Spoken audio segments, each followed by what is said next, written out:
metode lain yang bisa kita gunakan itu seperti AHP atau mungkin SWOT. Dan kemarin kita juga mempelajari masalah kriteria-kriteria apa saja yang penting gitu kan untuk menentukan mana sih trase yang bisa kita lalui dan bisa menjadi alternatif kita ketika kita mengajukan sebuah rencana sebuah jalan gitu. Nah, ketika kita sudah punya trase, lalu apa yang harus kita lakukan?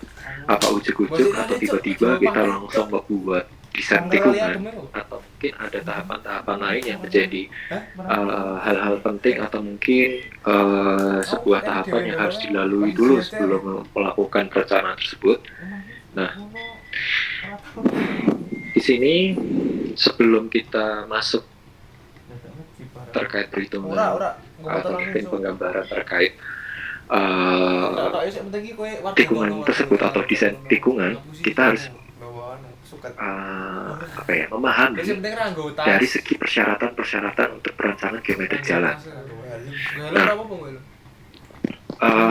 bisa teman-teman lihat semua di dalam PPT ini, kita harus memahami bahwa ada beberapa poin di mana harus memenuhi aspek keselamatan, keamanan, kenyamanan, kelancaran lalu lintas yang diperlukan, kemudian mempertimbangkan aspek-aspek lalu lintas dan tingkat pengembangan jalan, memperhatikan standar desain, pemeliharaan, kelas, dan fungsi jalan, serta jalan masuk atau jalan keluar. Nah, ini kalau misalnya kalian bayangkan ya jalan masuk jalan keluar ya jalan akses nih masuk ke pemukiman, kemudian mungkin akses menuju ke simpul-simpul transportasi, ke bandara, ke terminal, dan lain sebagainya. Karena kan manuver dari kendaraan berat, kemudian bis-bis itu kan berbeda ya. Nah, ini harus kita pertimbangkan. Kemudian ketentuan standar geometrik yang khusus dirancang untuk jalan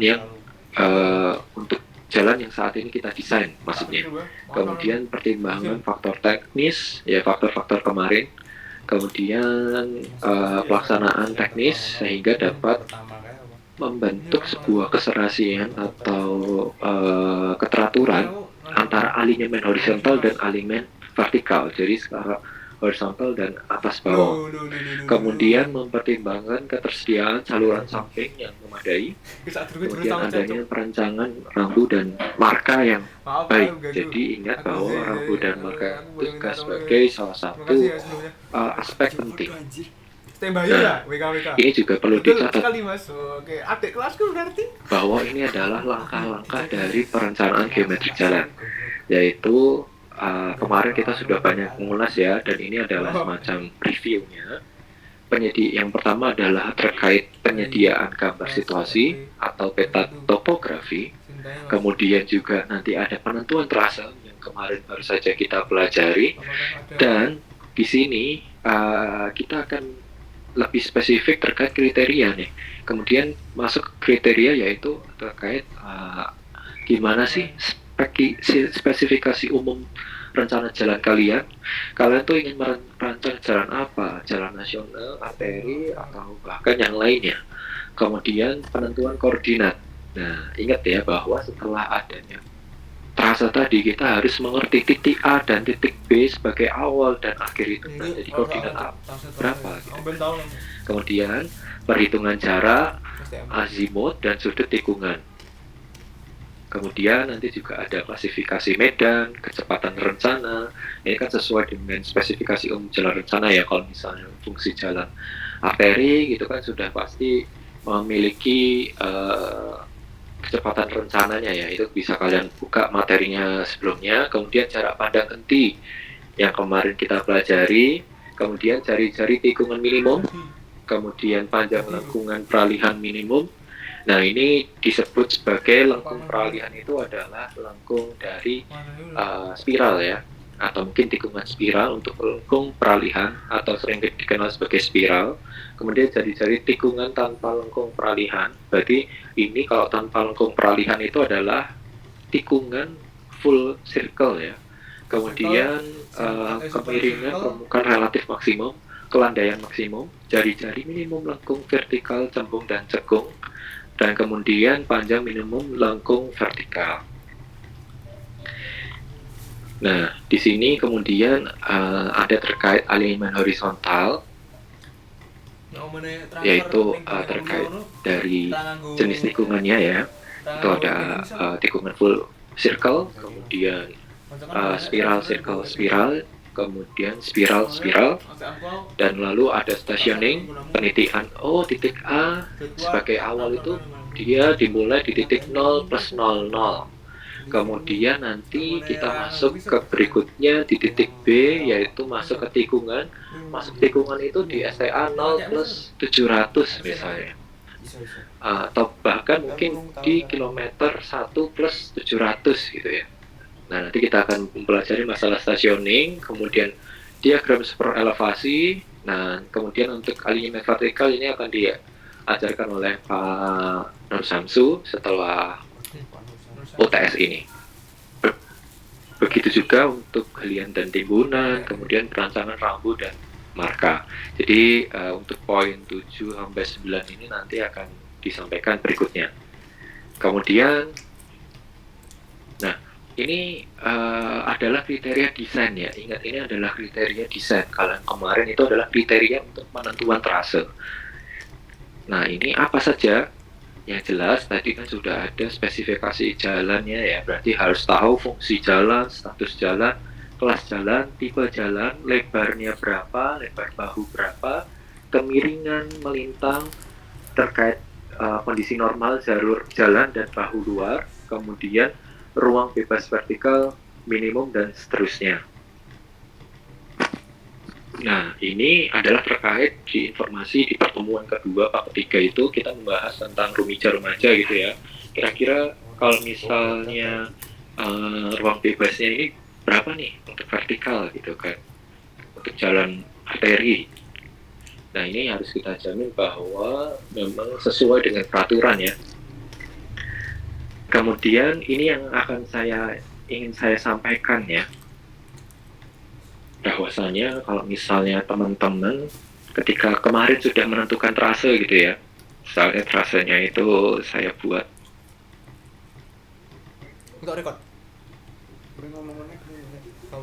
gini ya, jadi titik A, titik B gitu kan. Nah, dari titik A ke titik B ini kan ada, kalau kita lihat ada tiga tikungan ya, tikungan 1, tikungan 2, tikungan 3. Nah, setiap garis ini gitu kan, itu memiliki jarak ya. Garis ini kan pasti punya jarak ya, dari A menuju ke titik 1. Ini kan punya S ya, nilai distance ya. Begitu juga yang lainnya nih. Nah, bagaimana cara menentukannya? Ini kita akan menggunakan persamaan ini nih. Ini persamaan yang cukup sederhana, mungkin zaman kalian SMA gitu ya, atau mungkin di matematika dasar ini pernah muncul. Terkait kita akan melihat gitu ya, di sini kan nanti akan timbul sebuah sudut gitu ya, katakanlah sudut P1,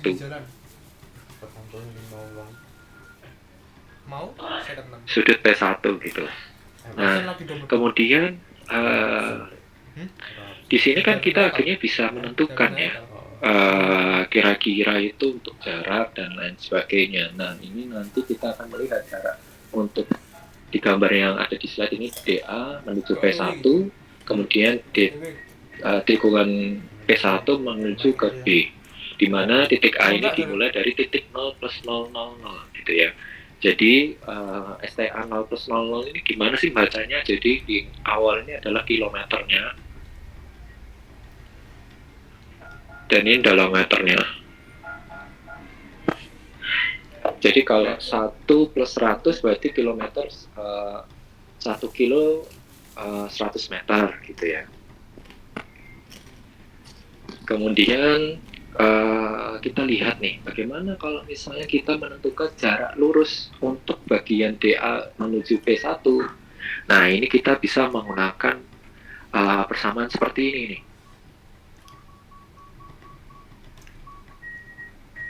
Yaitu dari XP1 kemudian titik XA ditambah titik XP1 dikurangi titik XA dikuadratkan ditambah dengan titik YP1 dikurangi dengan titik Y untuk Y yang A ya, kemudian dikuadratkan dan diakar.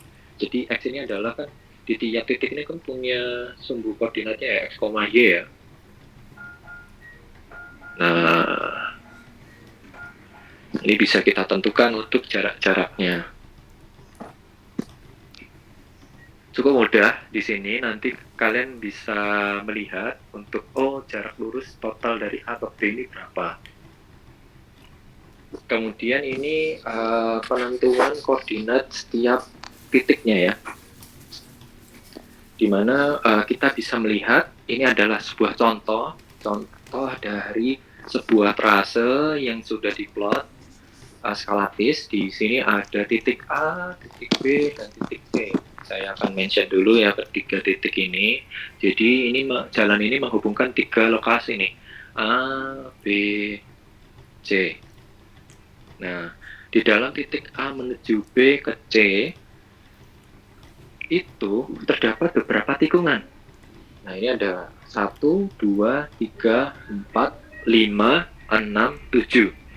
Ingat ya, ini ada 7. Bisa teman-teman lihat semua di dalam PPT ini bahwasanya ada 7 tikungan. Kemudian berdasarkan trase jalan yang dimulai dari titik A menuju titik C yang telah dibuat, itu ditentukan koordinat tiap titik-titiknya. Nah, ini harus kita tentukan nih, gitu kan. Cara dapatnya gimana? Ini dari survei teman-teman semua, dari topografi itu kita dapatkan. Misalnya kita digit nih di A. A ini lokasinya di koordinat berapa sih? P1 ini di koordinat berapa sih? Nah, ini adalah syarat wajib. Jadi setelah kalian menentukan trase, kalian punya titik awal, titik-titik tikungan tadi, kemudian wajib kalian ketahui koordinatnya ya. Ingat, catat penentuan koordinat setiap titiknya. Itu. Jadi tadi mencari jarak lurus, kemudian ini terkait koordinat. Jadi ini masih satu kesatuan ya, jarak lurus dan koordinat karena ini saling mengisi. Kemudian setelah kita menentukan koordinatnya, maka kita harus menghitung tadi sudut azimut. Nah,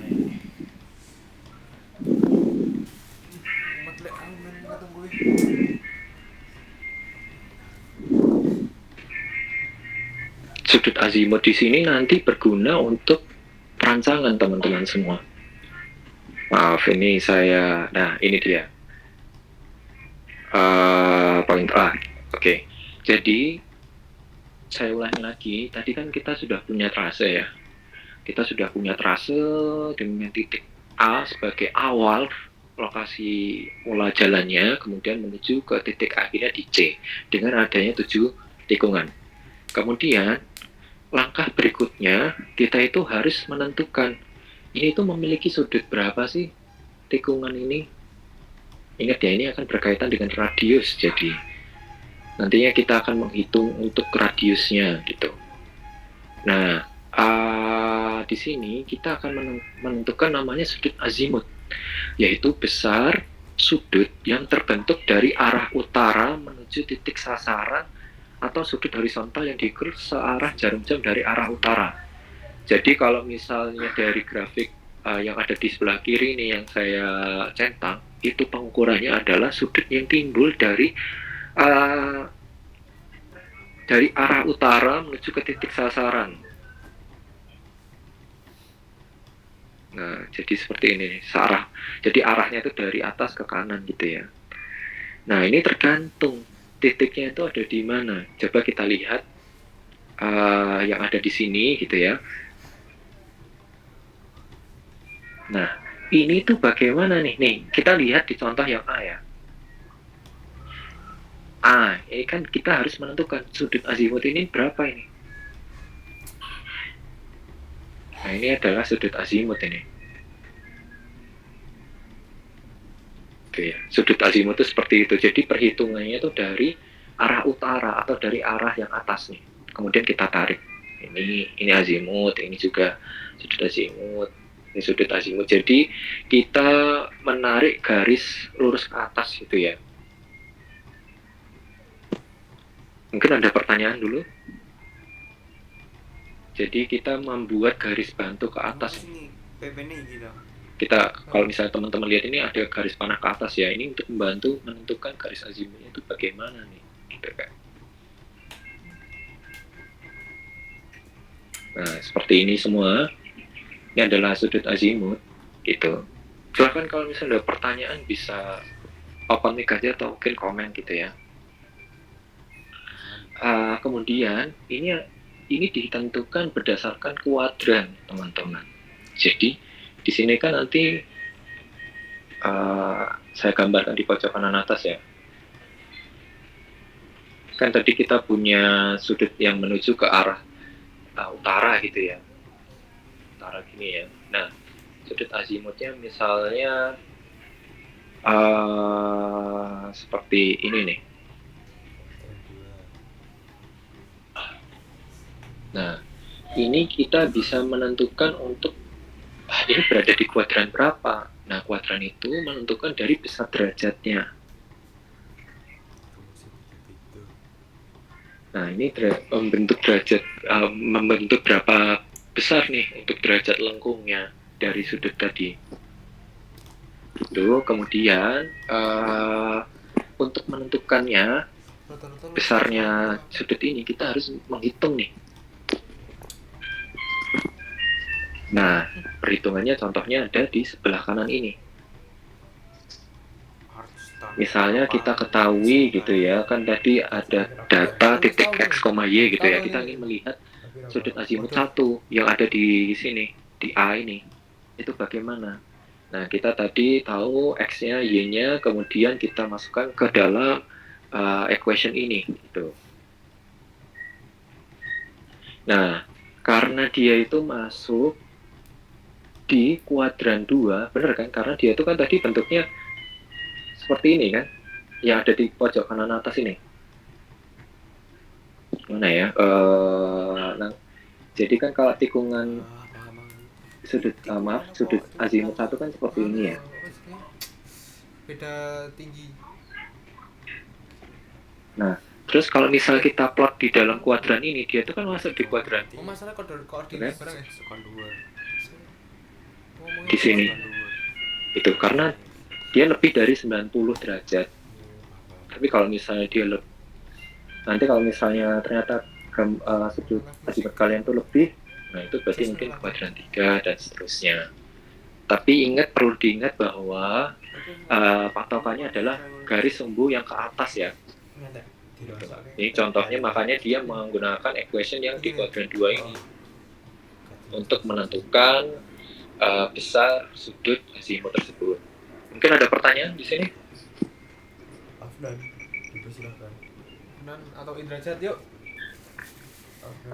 Oh, by the way, suara saya nggak ada masalah kan? Maksudnya jelas ya? Ada gangguan nggak? Jelas, Pak. Oke. Jelas, Pak.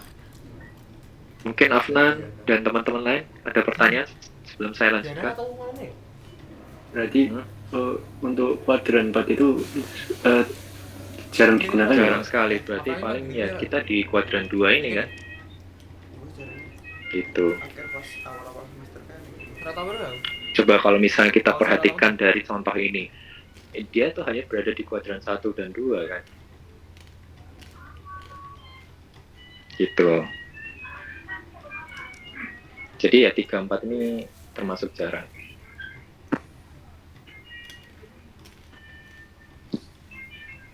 Gitu Afnan dan teman-teman yang lain. Jadi bisa dilihat dari gambar ini.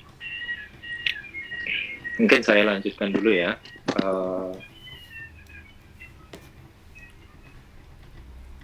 Nah, setelah kita tahu sudut azimut, tugas kita adalah menentukan sudut tikungan.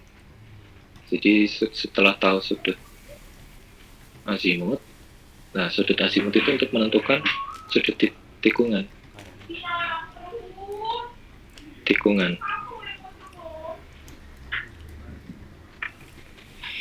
Makanya wajib hukumnya untuk mencari sudut azimut tadi. Kita harus tahu itu dia membentuk berapa derajat sih. Super sudut azimut. Dan nanti kita akan melihat sudut tikungan. Nah, di sini nih sudut tikungan. Zahi tekan iki. Biasanya digambarkan dengan seperti ini. Yo lagi Zahi dok.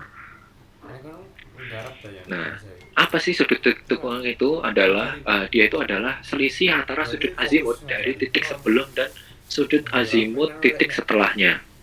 Ya, jadi berarti kalau kayak gini kan 100. Jadi ini adalah selisih dari misalnya yang ini tadi kan A1 ya. Oh iya. Aku lagi ngecat. Kemudian di sini tadi, nah di sini maaf, di sini tadi kan ada 1 gitu ya, ya kan? Betul bisa. Nah di sini kan A1 dan yang di sini itu adalah azimut 2. Oh tak di sini. Bener nggak? Yang A di sini kan azimut 1 dan ini azimut 2. Kemudian untuk menentukan nilai sudut tikungan ini berapa? Ya itu adalah selisih dari 1 dan 2. Tekan.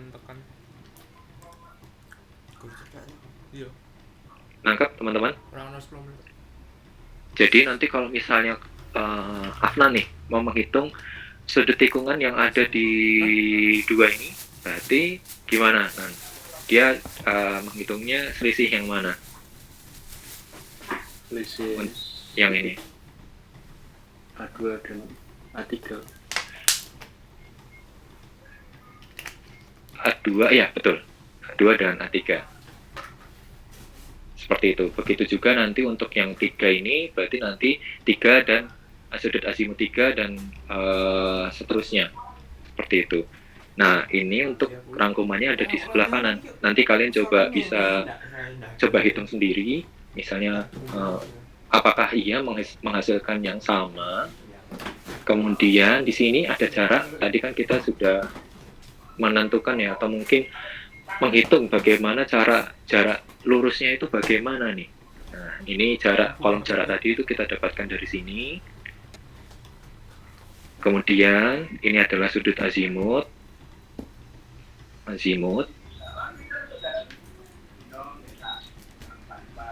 Dan ini adalah sudut tikungan. Jangan neret.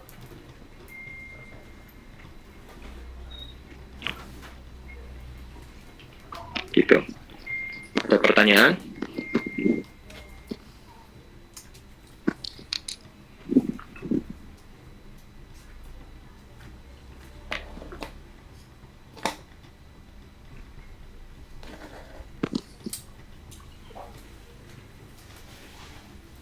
Oke ya, clear ya. Pak, maaf izin bertanya Pak. Ya. Dengan siapa? Untuk yang Farid Pak, saya Farid. Oke, silakan Farid. Untuk yang tabel itu Pak, jarak sama tikungan kan itu kolomnya ada 2 Pak. Jarak yang tikungan.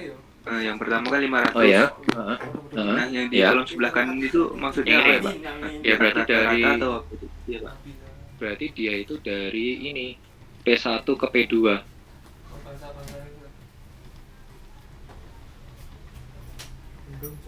Oh, oke Pak.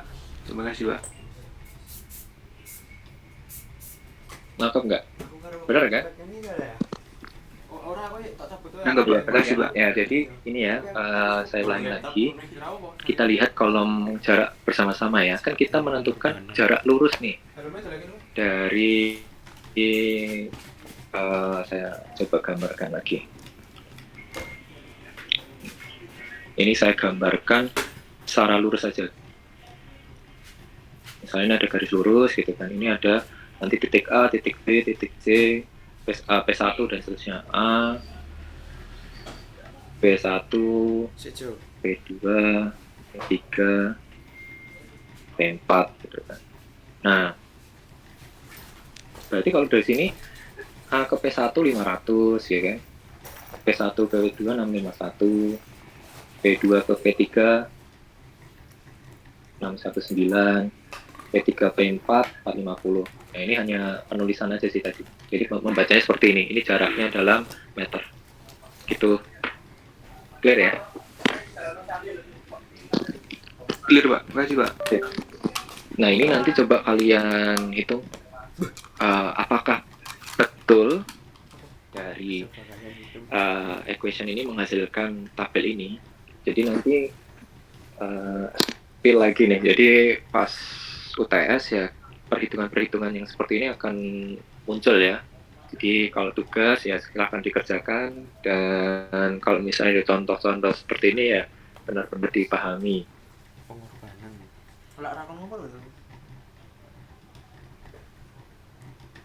Itu juga berarti kan dia membaca untuk dari kenapa kok A1 P1 ya, dia membaca yang sebelah ini satu. Kemudian kalau yang ini berarti yang tikungan 1, sudut tikungan 2, sudut tikungan 3, sudut tikungan 4, dan seterusnya. Seperti itu. Nah, kemudian setelah kita tahu pertama tadi jarak lurus, kemudian sudut azimut, kemudian sudut tikungan, nah kita harus melihat profil medan kita itu bagaimana. Karena kemarin tuh kan kita berbicara tentang ini yang landai, yang ekstrim itu seperti apa. Kayak katakanlah contoh kemarin. Wes. Ini kok nek suara motor. Suara. Udah dia ada cerita kok berarti. Wes. Orang lewat jalan gede to. Hah? Oh, ora. Celek delete. Delete. Vertikal suatu bidang terhadap jarak horizontal. Wes. Biasanya di sekolah Hah? Dia ngopo ora ada inisiatif. Inisiatif apa? Ya. Ini mesti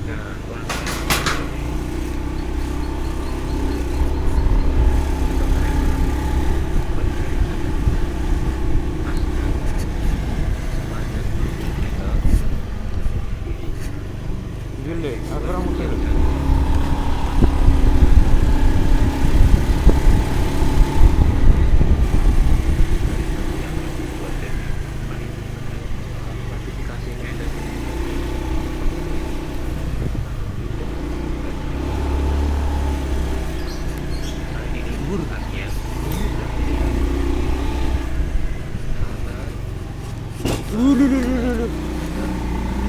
Gurih bebannya apa lek?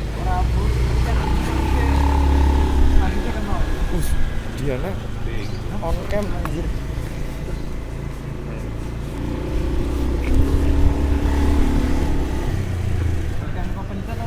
Ora gur dandan.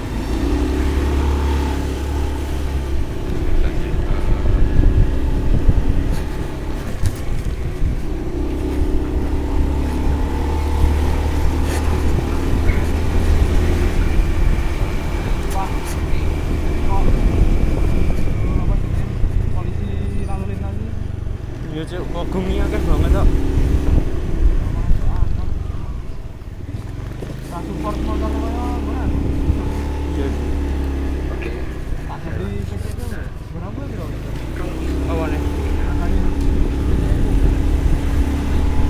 30 kaya. Ya, hari ini berarti. Gordon. Iki Gordon. Gimana sih? Sing apa? Kowe beneran. Aku ora tau futsal lek.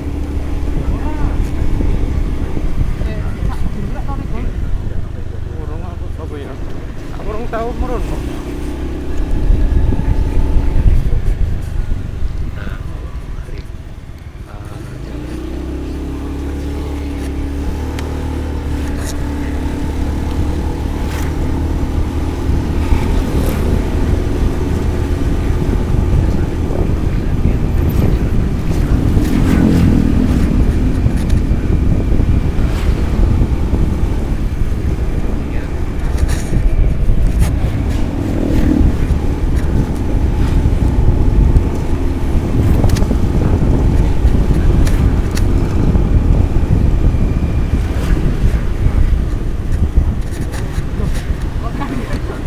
Aku ora mudeng lho lek sumpah. Kebablasan apa apa? Orang malah pulang. Kudune rono. Ya aku ora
Mas, kelas lah mas. Kelas mas ini goblok. Ah. Cuek.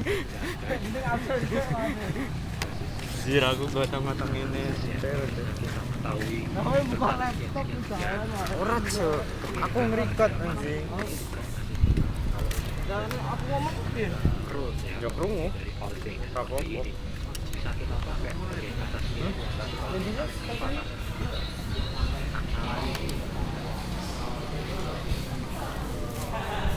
Kamu di antar Mas Yuko ya, terus. populasinya gitu. Bagaimana jadi yang paling menggunakan di 80 kalau dia juga nanti untuk kecepatan sekian itu berapa ini sudah ada standarnya.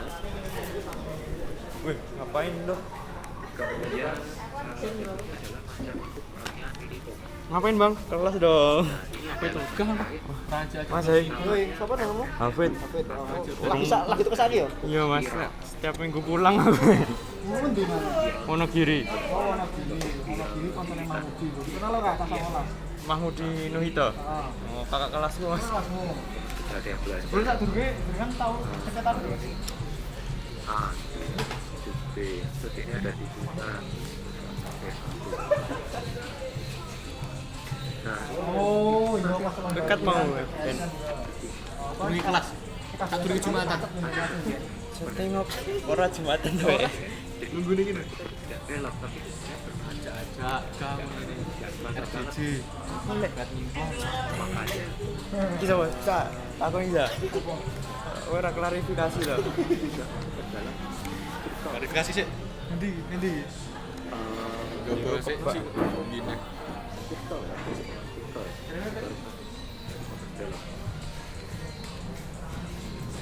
dan kemudian nanti baru masuk ke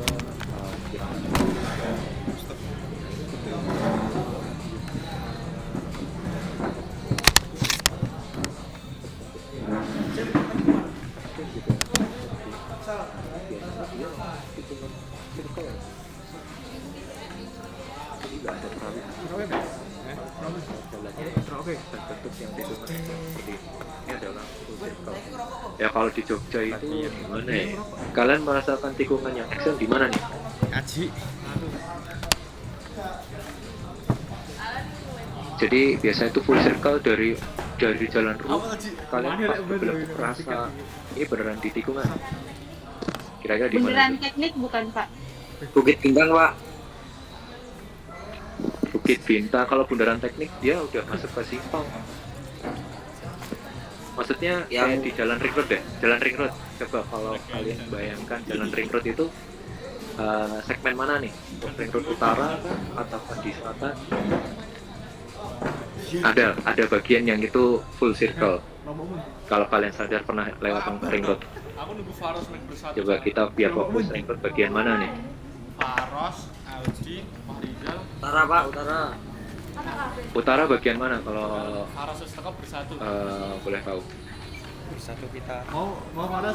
Aku Ardini iki Faros. Yang tembusan Kamu Meguk kapan Ardini? Tembusan Meguwo. Ada yang lebih ekstrim lagi. Boleh itu saya tampung dulu ya. Faros sih ngono kuwi. Gitu ya, oke kebayang. Faros sing Bang Arjas Meguwo. Oke. Ada yang lebih ekstrim lagi ketika berbelah berperasa di Ring Road bagian utara, selatan, barat, timur, Pro itu. selain utara. Kalau selatan, Pak, yang kan UMY itu, Pak. Waduh. Ya, itu dia yang saya maksud. Jadi itu benar-benar tikungan full circle ya. Kalau misalnya kalian buka di map gitu ya.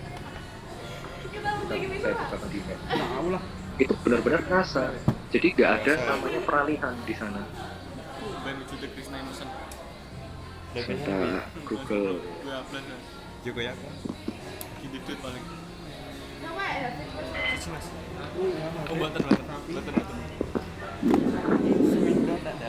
Hemat banget aku. Seminggu. Oh, Bisa. bener. Pengen. Tapi gelem saya lek ngomong gelem. Anak di bareng ya gelem.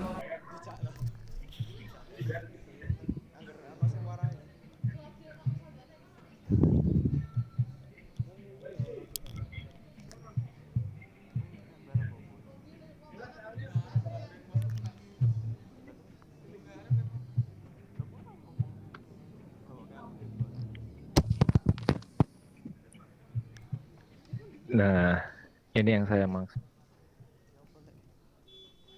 Dulu mana nih?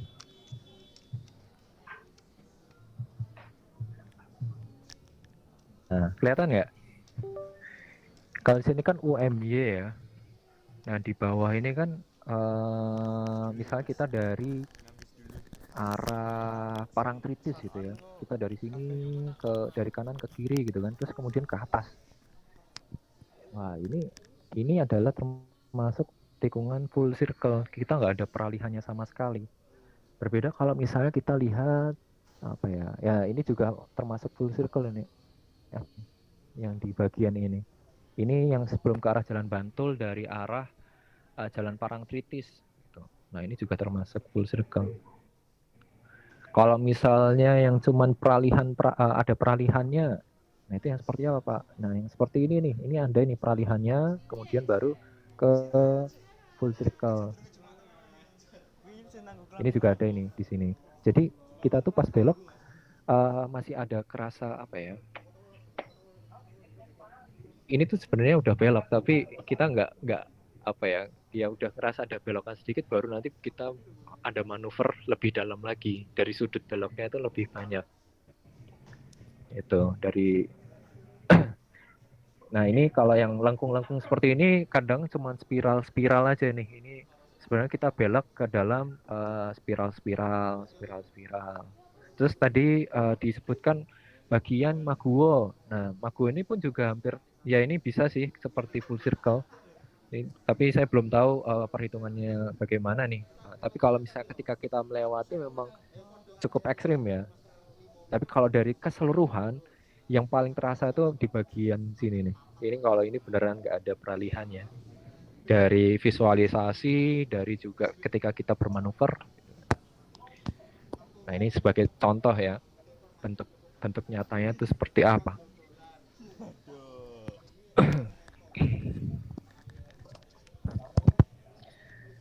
Saya balik lagi.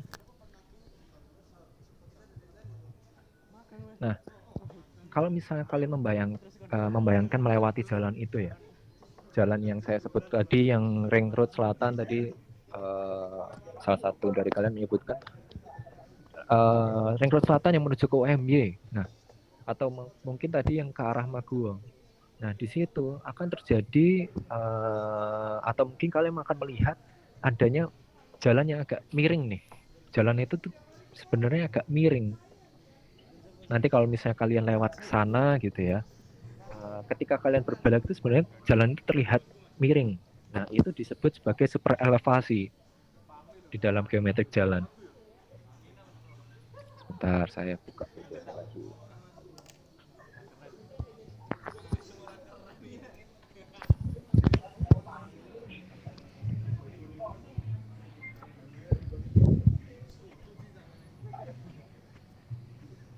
Nah, yang kemiringan jalan nanti super elevasi nanti saya akan jelaskan di slide berikutnya.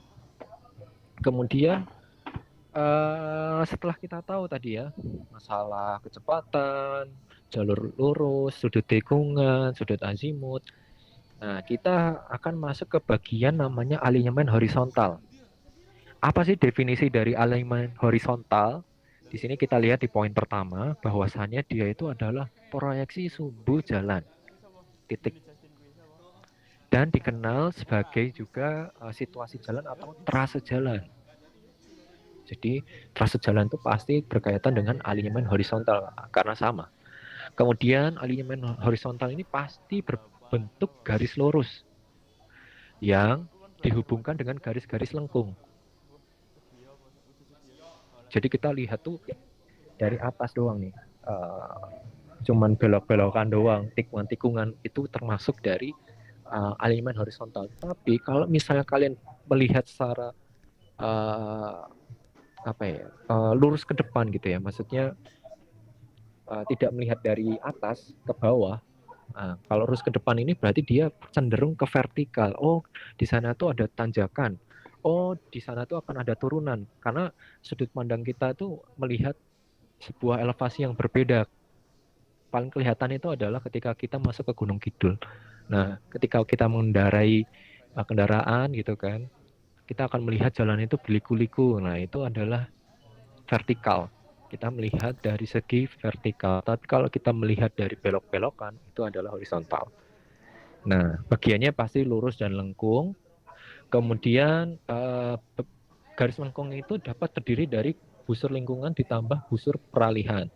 Busur peralihan saja ataupun busur lingkaran saja. Jadi bisa full circle dengan nanti adanya spiral-spiral itu atau bahkan cuman spiral saja. Kemudian panjang maksimum bagian lurus dapat ditempuh dalam waktu kurang dari sama dengan 2,5 menit sesuai rencana kecepatan rencana dengan pertimbangan keselamatan pengemudi akibat kelelahan. Nah, panjang maksimum bagian lurus dapat ditempuh dalam waktu sekian nih. Jadi dengan kecepatan desain tadi, kecepatan yang ada di tabel ini sebenarnya di bagian lurus kita bisa melaju dengan sekitar 2,5-3 menit tadi. Jadi kecepatan misalnya di arteri kemudian 100 gitu. Nah,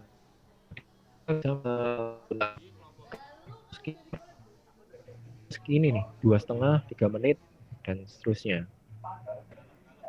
Jadi pas panjang lurus gini gitu ya. Nah, ini kecepatan misalnya 100 di arteri. Dan ini kan tergantung dari panjangnya ya, seperti itu. Kemudian ketentuannya apa aja untuk alinyemen horizontal? Nah, alinyemen horizontal ini sebaiknya dibuat pendek dan tidak memutar. Kemarin ya, ada contoh kan dari A ke B. Jangan memaksakan untuk lurus. Jangan bermindset bahwa ketika membuat jalan itu harus lurus, lempeng, nggak ada belokan sedikit sama sekali. Itu nggak boleh, kita punya mindset seperti itu nggak boleh. Kita harus mengedepankan masalah safety first, kemudian juga kenyamanan, dan variabel-variabel lain di slide pertama tadi. Kita harus melihat kondisi medannya, jadi bisa aja kita melengkung-lengkung seperti ini. Dari A ke B. Itu. Kemudian jari-jari tikungan yang digunakan diusahakan lebih besar dari jari-jari minimum. Nah, ingat ya, kan tadi sudah ada standar ya, jari-jari minimum. Ini harus lebih besar dari yang ada di sini. Ini tuh batas. Nggak boleh ketika kecepatan rencana 100 km, malah radiusnya 200. Kecepatannya segini, malah radiusnya sekian. Itu nggak boleh, harusnya lebih dari ini. Lebih dari 370. Itu.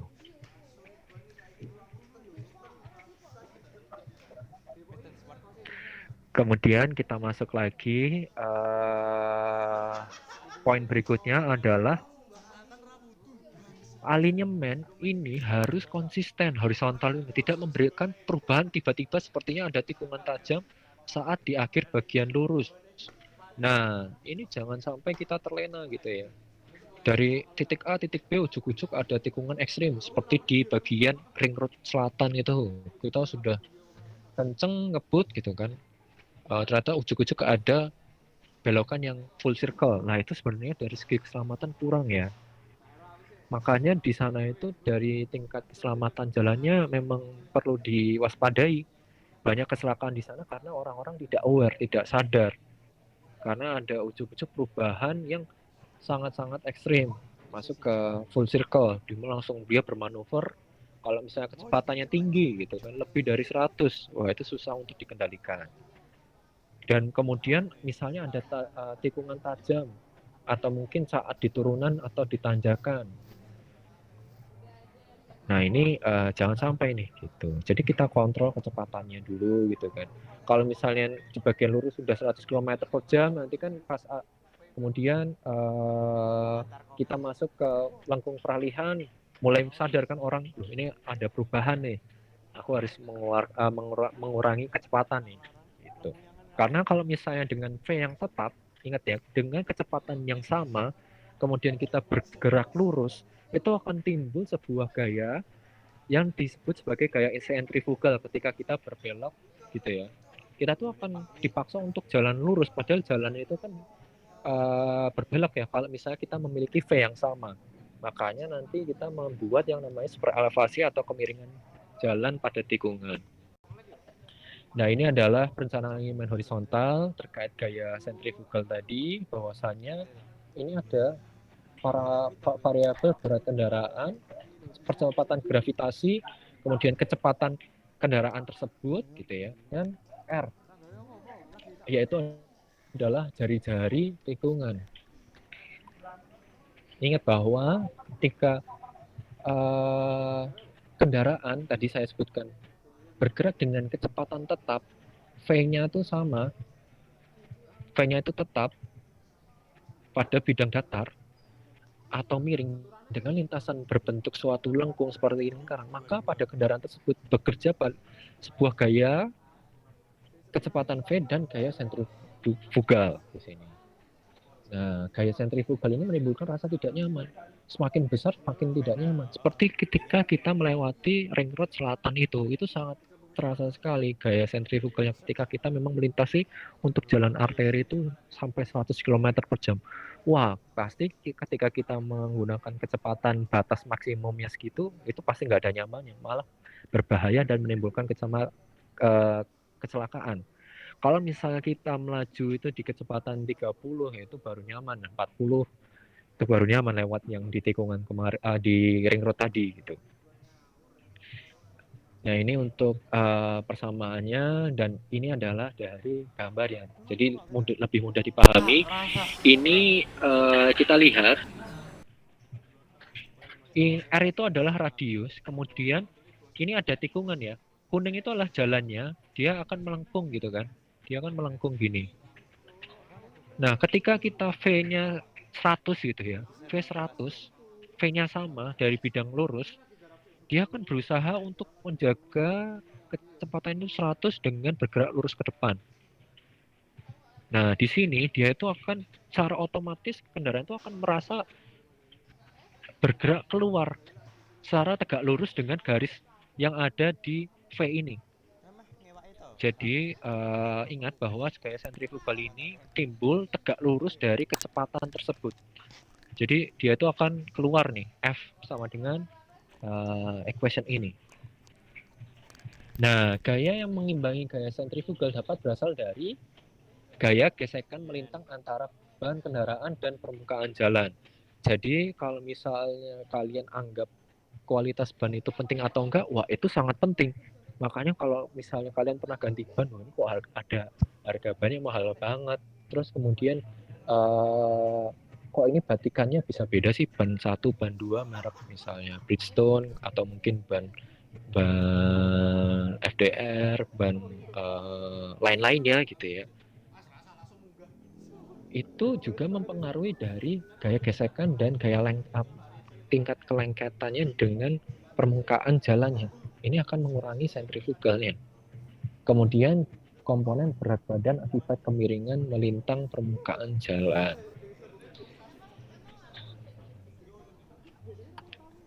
Kemudian gaya gesekan melintang itu adalah besarnya gesekan yang timbul antara ban dan permukaan jalan dalam arah melintang yang berfungsi untuk mengimbangi gaya sentrifugal.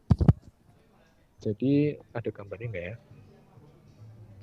Coba nanti kalau misalnya belum ada, pertemuan berikutnya deh. Jadi ini lebih melihat misalnya ini ban gitu ya. Kemudian ini jalan. Nah, ini ada gaya ke bawah kan. Nah, ini salah satunya mempengaruhi kan adalah bannya itu sendiri, gaya gesek melintangnya. Seperti itu.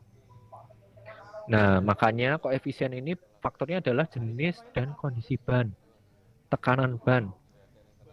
Nah, kalau misalnya kalian lihat juga nih, ban mobil itu bermacam-macam ya. Misalnya kalian coba membayangkan ban mobil off-road gitu ya, yang bentuknya kayak tahu-tahu gitu. Nah, kemudian kalian membayangkan ban-ban yang mungkin ya seperti di mobil Avanza, mobil-mobil pada umum yang kalian lihat. Nah, itu berbeda dari segi dari segi untuk besar geseknya gitu. Kalau misalnya kalian pernah mengendarai ya mobil off-road gitu ya, terus mobil off-road itu masuk ke jalan gitu ya, Kalian mungkin bertanya-tanya, kok ini bisa berisik sih suaranya kayak guruk-guruk gitu ya. Kalau misalnya kita pakai mobil ban dengan ban off-road gitu ya, bentuk-bentuk tahu gitu. Atau mungkin teman-teman yang ada yang pakai KLX gitu. Nah, KLX dengan profil ban tahu itu ya akan berbeda dari segi friksinya atau mungkin gesekannya, kekasarannya itu berbeda. Jadi ketika kita melihat dari keselamatannya atau mungkin untuk mengurangi gaya apa ya istilahnya gaya sentrifugal ya maaf, ban yang tahu yang digunakan KLX gitu ya atau mungkin dengan ban Vario itu pasti beda, jadi lebih besar nilainya pada ban Vario dibandingkan ban yang berbentuk tahu pada KLX itu untuk di jalan raya ya. Jadi makanya slip, kemudian tingkat dari sentrifugalnya itu berbeda. Makanya kalau misalnya orang-orang KLX itu teman-teman yang mungkin naik KLX manuver berbeloknya akan berbeda gitu ya. Seperti itu. Kemudian kita lihat berikutnya adalah besarnya koefisien dari gesekan melintang maksimum. Perencanaan untuk satuan SI akan terkait dari gesekan melintang tadi nih. Nah, ini perlu diingat ya, kalau misalnya kecepatan rencananya itu kurang dari 80, maka equation yang bisa kita gunakan adalah yang ada di kotak bawah ya. Kemudian kalau misalnya kecepatan rencananya ada di rentang sekian, 80 sampai 112, maka nilai untuk gesekan melintangnya seperti ini. Nah, ini hanya untuk menunjukkan bagaimana sih fungsi antara kecepatan dan gesekan melintang, koefisiennya. Kemudian ini kita lihat berikutnya adalah derajat lengkung ya. Jadi tadi ada derajat sudut tikungan, sudut azimut. Kemudian kalau misalnya di tikungan itu ada namanya derajat lengkung. Nah, derajat lengkung itu merupakan sudut lengkung yang menghasilkan panjang busur pada tikungan. Pada perencanaan apabila besar nilai jari-jari R, semakin besar nilai jari-jari R, maka semakin kecil nilai D dan semakin tumpul lengkung horizontal rencana dan sebaliknya. Jadi ini akan melihat dari busurnya, dari ini.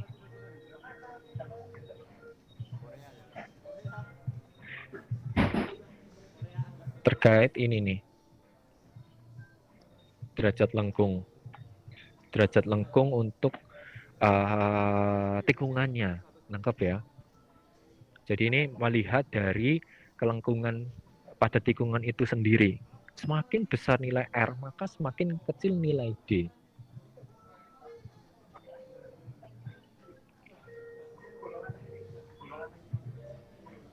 Ya, semakin kecil nilai jari-jari, semakin kecil nilai D. Ini ya mudah untuk dipahami.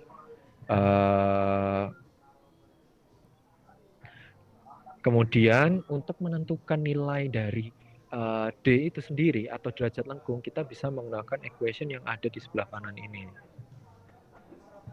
Nah, ini adalah salah satu contoh nih, misalnya untuk melihat dari derajat lengkung nih. Kemudian setelah derajat lengkung itu kita ketahui, kemudian kita bisa mulai merancang dari jari-jari minimum tikungan. Nah, untuk menghindari terjadinya kecelakaan, maka dihitung jari-jari minimum untuk E dan F maksimum.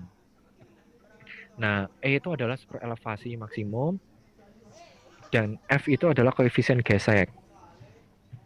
Nah, ini ada di bawah untuk ketentuannya dari nilai F, dan nilai E ini akan kita gunakan dengan ketentuan yang ada di setelah slide ini nih. Kemudian jari-jari tikungan rencana RC itu diambil lebih besar nilainya dari R min. Jadi di tabel tadi kan udah ketahui ya 100 km per jam itu jari minimumnya sekian. Nah, kita itu akan membandingkan nih jari-jari antara R-min dan RC itu bagaimana. Ya, kalau misalnya lebih besar RC gitu ya kita harus menggunakan RC dari tikungan rencana. Karena R-min ini akan menghasilkan lengkung tertajam. Semakin besar RC-nya ya dia akan lebih smooth gitu beloknya. Jadi ketika kita pakai R-min itu boleh aman, tetapi harapannya kita melihat di kemudian hari peningkatan jalan gitu ya. Ya mending pakai yang lebih besar sekalian kalau memang bisa. Nah, karena kalau misalnya pakai R-min, ya ini tidak nyaman dong, gitu kan. Yang bergerak dengan kecepatan tinggi. Tinggi itu ya sesuai dengan batas tadi ya, misalnya memang diberikan maksimum 100 km per jam, ya akan lebih nyaman dengan RC yang lebih tinggi gitu.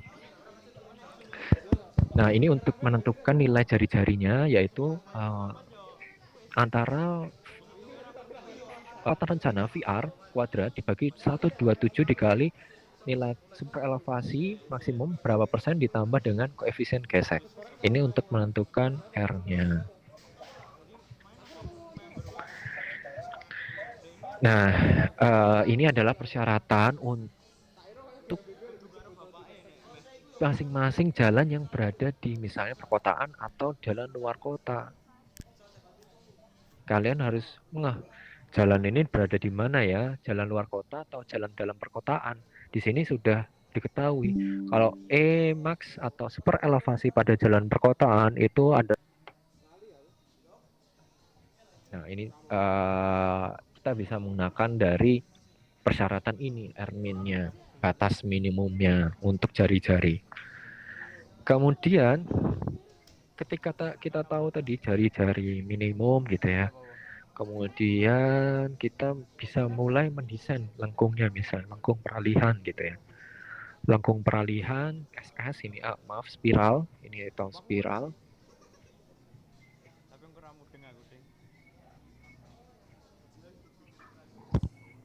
Spiral.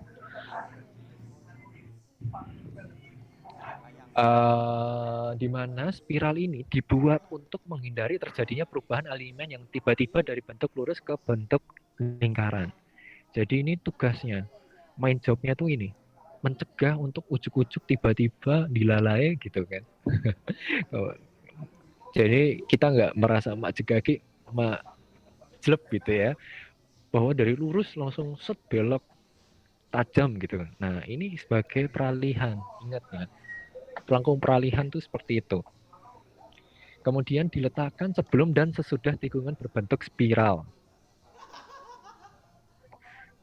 Kemudian panjang lengkung peralihan LS ini dengan mengambil nilai terbesar dari 3 persamaan. Ingat ya, nilai LS ini diambil dari 3 persamaan yang terbesar. Ini adalah persyaratannya.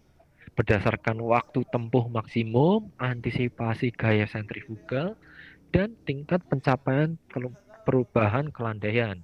Ini untuk yang nomor 1, ini untuk yang nomor 2, dan ini untuk yang nomor 3. Nah, ketentuannya ada di sebelah kanan. Jadi kita butuh nilai jari-jarinya.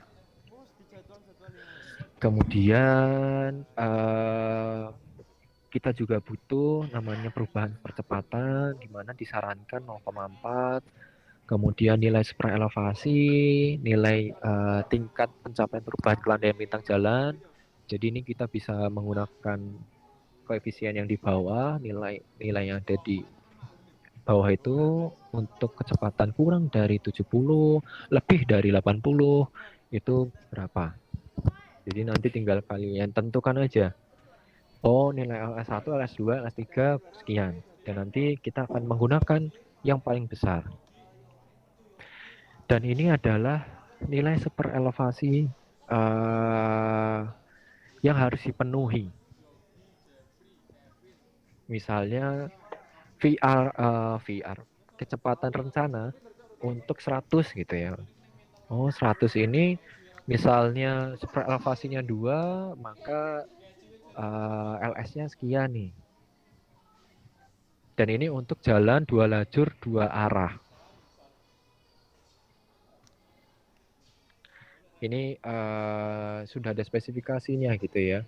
Jadi L ini ya ketika elevasinya, super elevasinya 2% gitu ya, maka LS-nya sekian.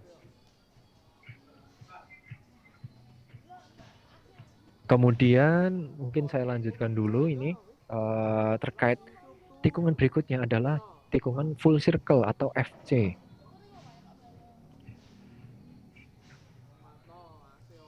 Nah, ini tikungan yang pertama, jenis tikungan yang pertama. Kalau tadi itu baru penjelasan dari lengkung peralihan ya, panjang peralihan ya, panjang peralihan. Kemudian di sini penjelasannya adalah full circle itu adalah jenis tikungan yang hanya terdiri dari bagian satu lingkaran saja. Jadi ya gambarannya seperti di ring road tadi ya. Kemudian nilai R-nya itu lebih dari 750 meter. Syaratan utamanya ya. Nilai P atau pergeseran tangen ke bagian spiral itu kurang dari 0,25 meter dan super elevasinya itu kurang dari sama dengan 3%. Nah, kita lihat di sini sebelah kiri ini adalah desain dari FC.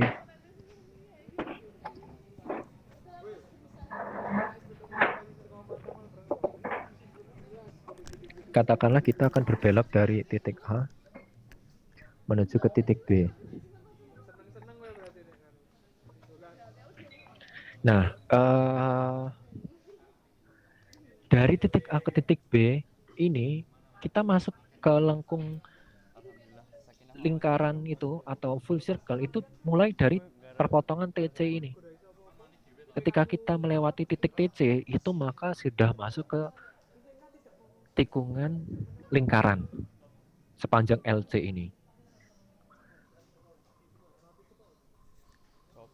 Gitu ya. Ini adalah definisi dari LC. Lah, LC ini diperoleh dari apa, Pak? Gitu kan.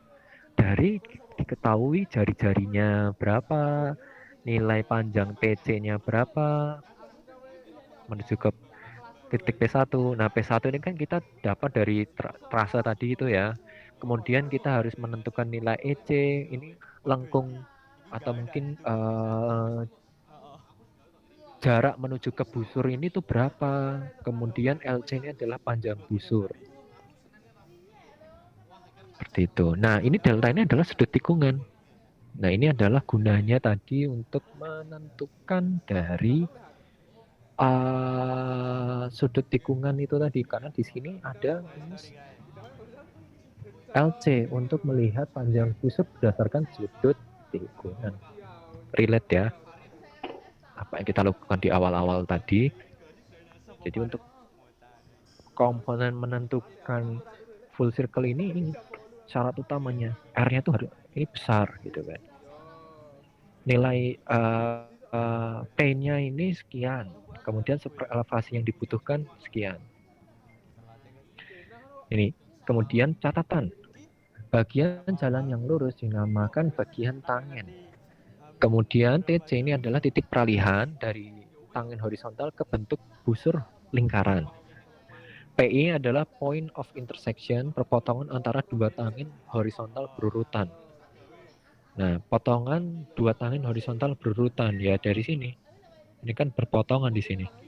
Jadi PI itu yang saya sebutkan P1, P2 tadi itu adalah point of intersection, titik perpotongan. Gitu. Makanya kita di geometrik jalan itu setelah titik A itu pasti ada penyebutan PI, point of interest, point of intersection 1, 2, 3 dan seterusnya. Berikutnya adalah terkait si tikungan SCS. Jadi berbeda dengan full circle, di sini akan ada yang namanya lengkung peralihan. Nah, ini yang saya sebutkan. Jadi sebelum masuk ke full circle tuh memang paling enak ya kita ngerasa oh ini harus mulai berbelok, kita mengurangi kecepatan gitu ya. Nah, syarat utamanya radiusnya itu sekian, 200 sampai 700. tikungan tidak terlalu tajam namun juga tidak terlalu tumpul. Nah, kemudian bagaimana cara menggambarnya? Ya, ini berbeda jauh dengan komponen yang tadi. Di sini kita harus tahu nilai K, nilai XS, nilai TS gitu ya. Nah, saya mulai pelan-pelan untuk untuk desain dari tikungan spiral SCS ini, spiral circle spiral, misalnya dari sini gitu ya. Kita mulai A dan terakhir menuju ke B. Nah, kita naik mobil nih, Afna naik mobil nih, atau Diana naik mobil nih, dari A gitu kan. Terus kita mulai masuk ke melewati titik TS nih. Sudah mulai ada perubahan nih, setirnya mulai geser ke kanan nih. Karena ini kan berbelok ke kanan ya. Wah, ini sebenarnya kita sudah ya mulai terasa ada perpindahan, tapi tidak, kita masih bisa mengontrol dengan kecepatan yang ya hampir sama dengan bagian lurus lah. Kita masih bisa enak gitu kan. Nah, kita melintas gitu kan sepanjang TS, sepanjang XS ini. Set gitu kan, TS ke SC. Jadi TS ke SC ini itu adalah lengkung peralihan teman-teman. Set gitu kan, TS ke SC. Wah, ini ketika Diana dan Afnan itu menggunakan mobil gitu ya, melewati SC. Nah, ini mulai terasa bahwa ini adalah tikungan yang cukup tajam. Jadi ada perubahan manuver lagi nih. SC ke CS ini adalah bagian circle. Kemudian setelah CS kita lalui itu kembali lagi ke peralihan menuju ke ST. Jadi ini semakin enak lah manuvernya, kembali ke bagian lurus. Gitu. Jadi analoginya tuh dari berdasarkan titik-titik ini perpindahannya. Spiral, kemudian ke circle, kemudian ke spiral dan balik lagi ke lurus. Dan syarat-syaratnya ada di sebelah keterangan ini ya, sebelah kanan ini. Bahwasanya kita harus tahu nilai XS dulu nih misalnya. Nah, bagaimana nilai XS tahu gitu kan? Kita harus menentukan nilai LS gitu ya. Panjang titik dari TS ke SC, TS ke SC itu berapa?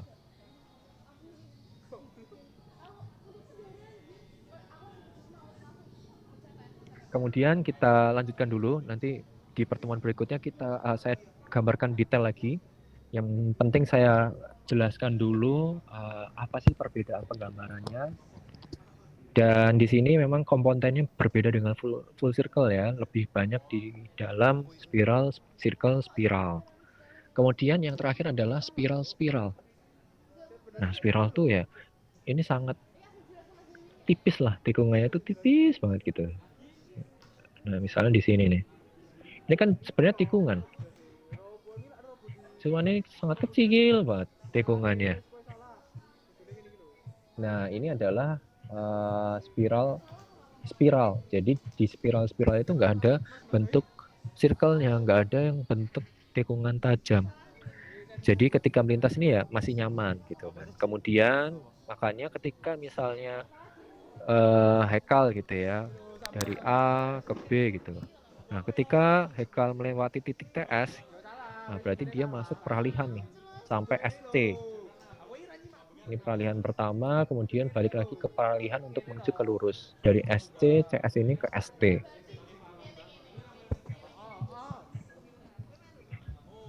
Itu untuk analoginya. Kemudian ini karena waktunya tinggal 5 menit lagi, jadi saya belum begitu dalam. Nanti kita kembali menjelaskan karena di materi 5 sampai 7 ini akan kita bahas lebih dalam terkait jenis-jenis tikungan dan teknisnya. Kemudian bagaimana menentukan jenis tikungan yang tepat? Nah, ini adalah sedikit review aja beberapa tahapan yang bisa kalian gunakan. Bahwasanya syaratnya adalah jika diperoleh panjang LC kurang dari 20 maka tidak digunakan bentuk SCS, namun gunakan tikungan SS. Tapi kemudian jika P kurang dari 0,25 maka gunakan tikungan berbentuk FJ.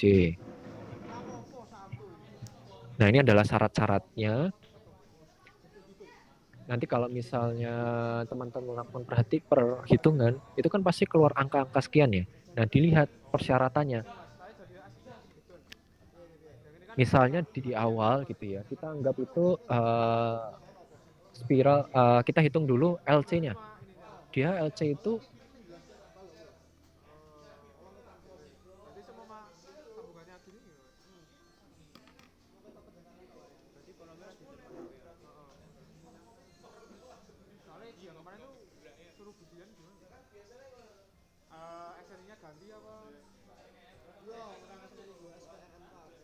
kurang dari 20 enggak sih? Kalau misalnya memenuhi nilai F ini, maka dia masuk full circle. Kalau tidak, berarti dia balik lagi ke spiral SCS. Gitu. Ini adalah penentuan jenis tikungan. Kemudian kita masuk super elevasi. Ini kalian masuk kelas jam berapa ya?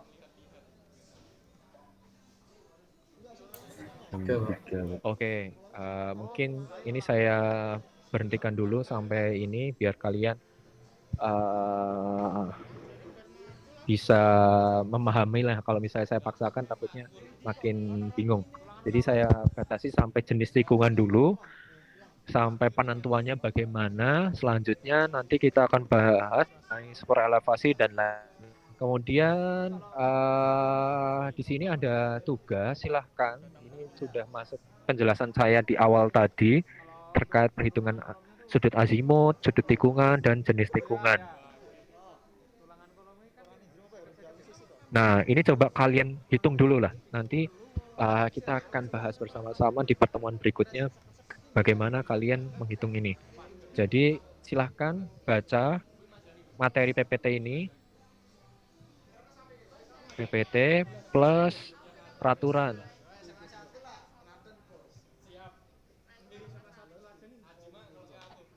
(1997) dan 2021.